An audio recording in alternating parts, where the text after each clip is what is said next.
This all started when me and my best friend Cora were put in a summer camp when we were 13. Me and Cora had been best friends since birth, as our mothers were both best friends from high school.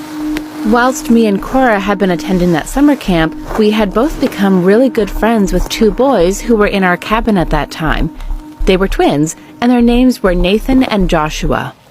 There was another girl in our cabin, as the cabins were very spacious and had a lot of room. Her name was Ellie. No one really talked to her, and we never really paid that much attention to her for quite a while. But as time went on, we sort of figured that we were going to be stuck together and that we might as well had tried to make an effort on getting along with her. We really regretted becoming her friend that night. We were both 15 now, and we had been friends with Ellie for a good 2 years, and she'd always come over to Cora's place, as the twins were always there too.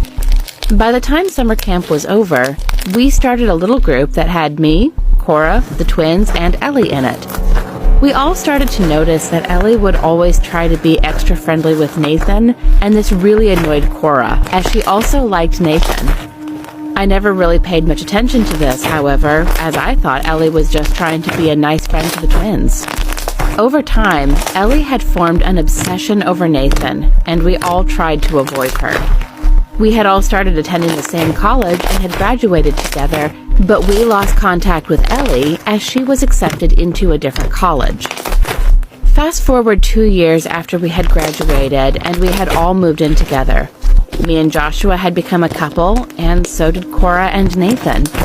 One night, however, we were all watching a movie when my phone had randomly buzzed. I turned my phone on and had seen that Ellie had messaged not just me, but also Cora in a group chat on Snapchat we had made years back. She said that she was in our town and wanted to meet up. However, as Cora and Nathan's wedding was coming up, we found it difficult to arrange and find the time to see her. I know I probably shouldn't say this, but me and Cora didn't want to see Ellie again. But we figured that it'd be nice to see her again. We met up in a cafe and had a talk. It was going well until the boys showed up. Ellie saw Nathan and flew out of her chair and hugged him. Nathan, however, found this really scary, and I never understood why.